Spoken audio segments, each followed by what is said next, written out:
What's up, everybody? Welcome back to The Pulse. Today we're going to show you why being outside and offline is the way to go this summer. Also, Parker and Kayla share some of their favorite offline activities. Let's check that out now.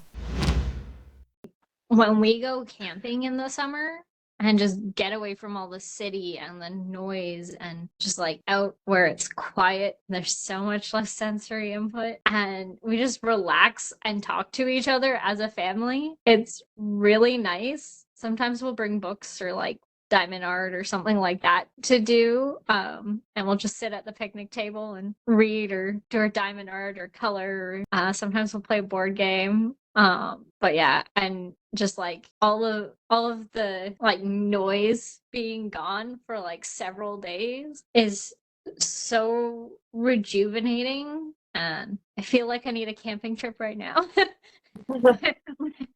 My brain's just not having it the last couple weeks.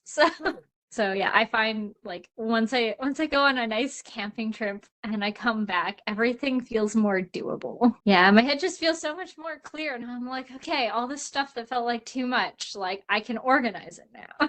Well, specifically outside, I started like doing like skateboarding, but also like not necessarily being outside, but like getting out of the house and being off electronics. I've also started going to a parkour gym. A gym. So I think that's also, yeah, a parkour gym. Oh my god. Specifically for parkour. Oh, cool. Yeah. Cool. Yeah. And so I think also like for kids, like specifically when they're like younger, that like being active and not just being in front of a screen is good for them. Yeah. And also that I know that like a lot of like brain development, I know this is like younger age, but not, like a lot of brain development happens from when they're born to when they're like 5 years old. So I think specifically that age, they shouldn't be on electronics at all. And then like when they get older, like yeah, I liked my electronics too. But like I remember that, yeah, like when I was like elementary school, like I would, yeah, like be on like my mom's like laptop, maybe kind of a lot. But I would also spend a lot of time outside, like in the backyard, because we had a shared backyard. But the way the building was, it was kind of like an L shape. So it was like a lot of like the other like units, like we all had a shared backyard. So it's like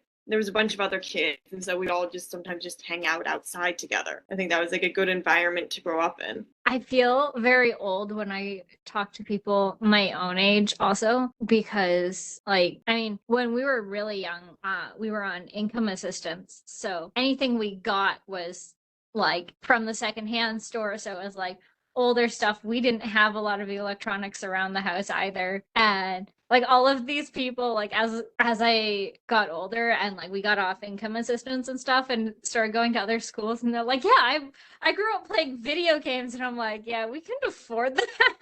But we still had fun. Like we had so much fun, but I feel like we had a very different experience that I'm actually kind of thankful for, because we were low income. We like a lot of people my age and like just a couple years around my age are like, yeah, they grew up on electronics, and I feel like I was kind of privileged to learn how to deal with life without those. Not sure the same, but like I remember that when me and my sister were little, like I think like back like when I guess DSs were first becoming a thing. Like I guess they were kind of expensive, and so like we didn't have them yet. But like we would just have like we had like these little like were like little kind of like kid wallets, so they're kind of thick. So we would just like we would like and then like little tiny glitter pens, and so we would just pretend that we were playing on like a DS. Awesome. And then eventually we did get DSs. I think it was like a good thing that like we didn't immediately get a DS right when like we wanted one. I guess like also like the appreciating what you have, and like also playing pretend like kids do. But there was always lots of Lego at like the secondhand store, and like people would donate it to like the Christmas Bureau. So we had lots of Lego. Lego was great. Yeah, and like getting sun is a really big thing too, because it can like completely change your mood. Because like when we first moved into the place we're in now, my brother had a bedroom downstairs with me, and he would not leave his bedroom, and his bedroom downstairs didn't get very much sun, and he became a completely different person and was always arguing with us and never wanted to do anything. never wanted to help out, and like normally he's like the first one to offer to help out with things, and he's happy to do anything that you ask him for help with, and he's happy to get outside and just do whatever, right? And then and we were all like, what is going on? And then he ended up moving upstairs into a different bedroom that gets a lot more sunlight.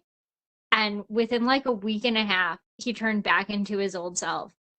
And yeah, so like sun is a big deal.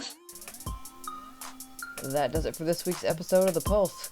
Come back next time when we continue our summer series on getting outside and taking an active role in your health. As always, if you have ideas or topics you'd like us to discuss, or if you'd like to be a guest on the show, send an email to voa@pacificautismfamily.com. We look forward to more of your great questions. Don't forget to like, share, and subscribe. Thanks for joining us. See you next time.